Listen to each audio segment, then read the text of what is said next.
Hello friends, welcome to my YouTube channel. I am Titiksha Hans. I hope you all are doing good and are safe at your home. So friends, I'll be teaching you some of the commerce subjects like accountancy, business studies and economics for class 11th as well as class 12th.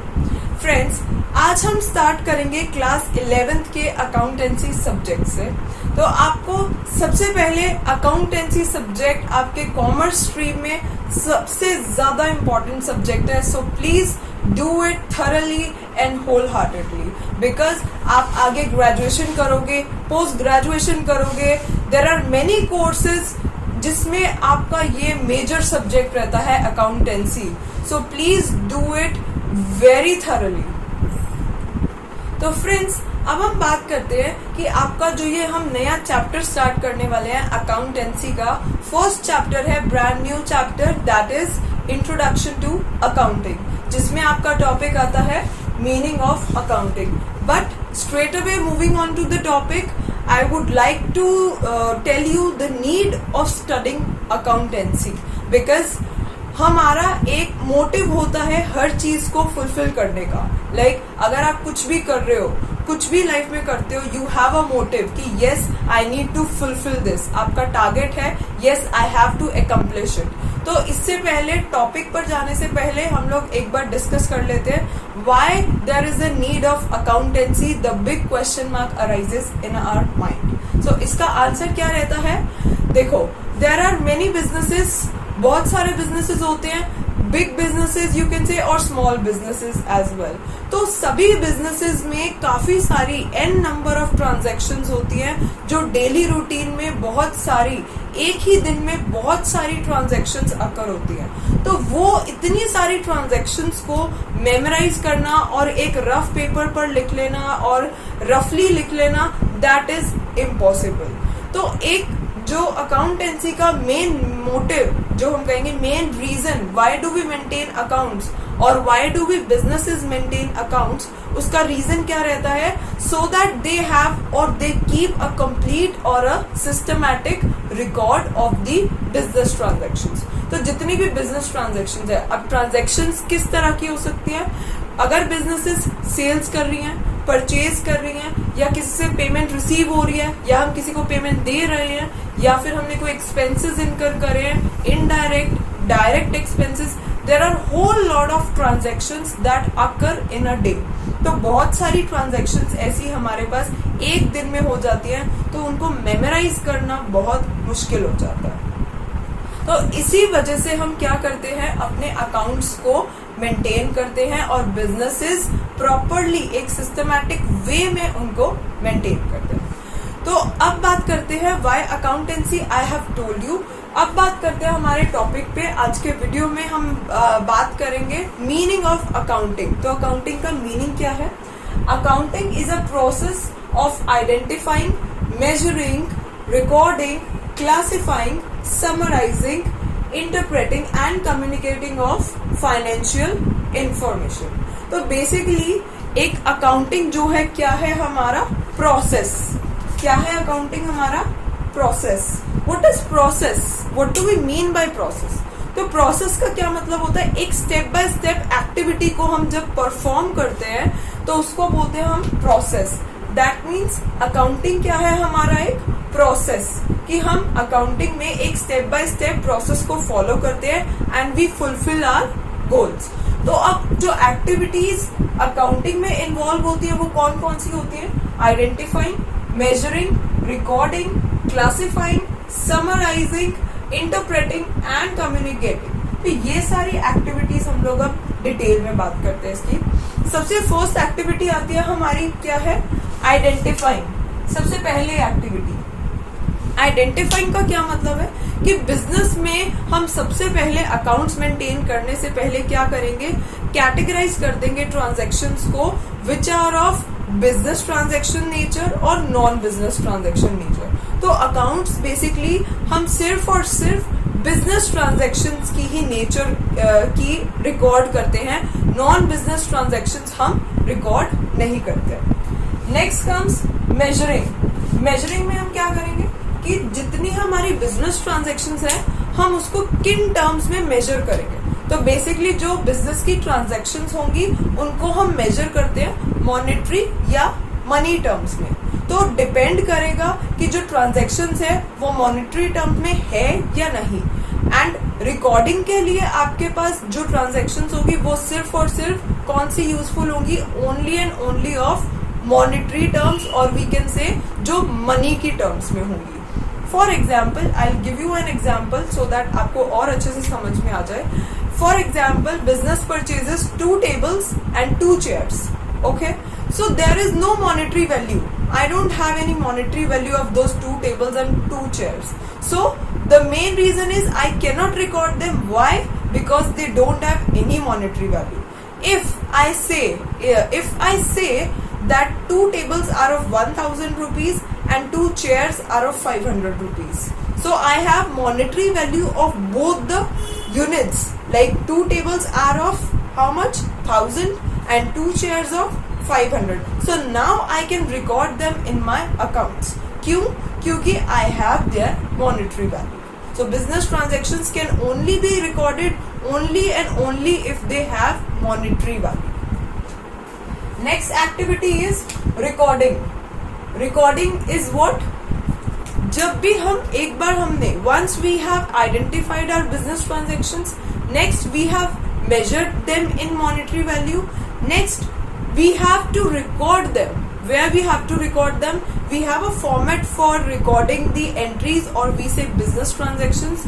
We record them in journal. Where do we record them? In journal. तो journal basically एक proper format होता है जिसमें हम date wise और day wise हम लोग क्या करते हैं, एंट्रीज पास ऑन करते हैं। तो इसका आपका एक फुल फ्लेज चैप्टर आएगा, हम फर्दर सेशंस में डिटेल में बात करेंगे। नेक्स्ट आता है क्लासिफाई। एक बार जब हमने रिकॉर्ड कर दिया एंट्रीज को, हम क्या करेंगे, एंट्रीज को क्लासिफाई कर देंगे। एक तरह से हम उनको सॉर्ट आउट कर देंगे। जैसे एक नेचर की बिजनेस ट्रांजैक्शंस को एक हेड में डाल देंगे, दूसरे टाइप की बिजनेस ट्रांजैक्शंस को दूसरे हेड में। सो वहां पर बहुत सारे आपके डिफरेंट हेड्स बन जाते हैं। तो वो हेड्स बनने के बाद वो जो हेड्स, हम उन हेड्स को क्या बोलेंगे, लेजर्स। तो ये भी आपका एक फुल फ्लेज चैप्टर है, वो हम आगे फर्दर सेशंस में डिस्कस करेंगे। लेजर्स बोलते हैं हम उनको, वेरियस हेड्स जो बन जाते हैं। For example suppose XYZ business is there, XYZ business pays rent. So there are 2 heads involved in this transaction. Which one? One is rent. It is already clear from the transaction. But मैंने rent किस form में दिया?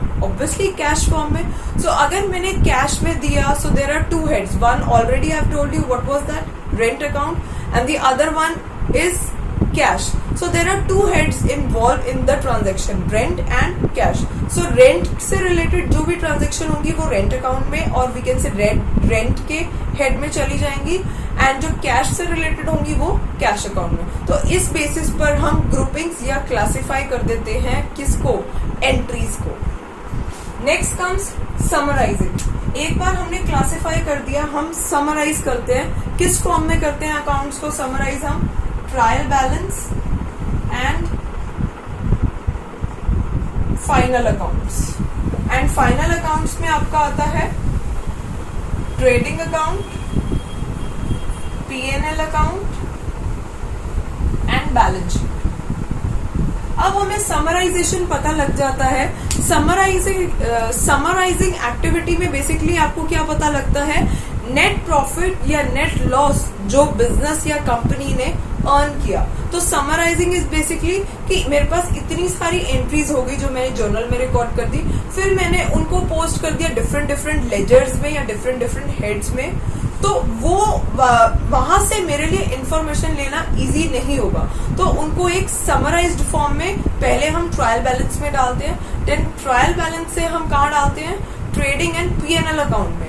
वो एक basically summarization हो जाता है। Last में हम बनाते हैं बैलेंस शीट। सो ट्रायल बैलेंस से और trading and profit and loss account से बेसिकली हमें क्या पता लगता है, क्या बिजनेस ने नेट प्रॉफिट अर्न किया या net loss. And balance sheet से क्या पता लगता है कि eight the end of the year assets and liabilities कितनी है बिजनेस की। सो बेसिकली अगर हम सिंपल टर्म्स में बोले, बैलेंस शीट से एक बिजनेस की हमें फाइनेंशियल पोजीशन पता लगती है। और at the end of the year there are basically 2 years, one is financial year, another is calendar year. तो कैलेंडर ईयर क्या होगा, 1 January to 31 December, and financial year हमारा होता है जो मोस्टली बिजनेसेस फॉलो करती हैं 1 April to 31 March। तो at the end of the year that is 31 March को बैलेंस शीट से हमें क्या पता लगता है, at the end of the year, और we can say at the end business के पास कितनी एसेट्स है और कितनी लाइबिलिटीज। ओके, तो ये आपका समराइजिंग में होता है। इसका भी आपका एक फुल फ्लेज चैप्टर आएगा, वो हम डिटेल में करेंगे। नेक्स्ट आता है आपका interpreting. Interpreting is basically analysing the results, कि हम रिजल्ट्स को एनालाइज करें। सपोज आप लोग स्टडी कर रहे हैं, यू आर अ स्टूडेंट, तो आप लास्ट में एग्जाम्स दोगे, आप लोग एग्जाम्स दोगे, मार्च में एग्जाम्स होंगे। What after exams, results will be declared. What after results, क्या करते हैं हम रिजल्ट्स के बाद? ऑब्वियसली हम लोग देखते हैं कि हमने जो स्ट्रैटेजीज अपनाई, जो स्ट्रैटेजीज यूज करी, कहाँ पर हम लोगों के सब्जेक्ट स्ट्रांगली रहे, कहाँ हमने परफॉर्म अच्छे से किया, कहाँ हमारे वीक पॉइंट्स रह गए। So you do check up on it कि कहाँ हम लोग लैग कर रहे थे, कहाँ हम लोग स्ट्रांग रहे, कहाँ मुझे इम्प्रूवमेंट की जरूरत है।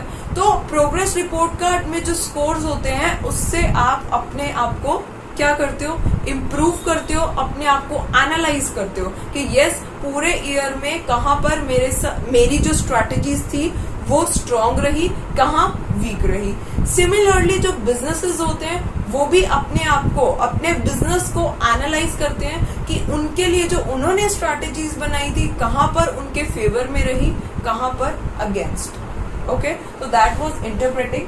And the last one is communicating. Communicating is what? Communicating is transmitting the information to others। कि अब जब हमने सब कुछ रिजल्ट्स एनालाइज कर लिए कि इतना प्रॉफिट अर्न किया या इतना लॉस अर्न किया, कहाँ हम लोग लैग कर रहे थे, कहाँ हम स्ट्रांग थे, उसके बाद एक जितने भी हमारे पास यूजर्स होते हैं वो यूजर्स हम लोगों से क्या लेते हैं, बिजनेसेस की इंफॉर्मेशन लेते हैं। तो हमें अलग अलग यूजर्स को कम्युनिकेट करना होता है।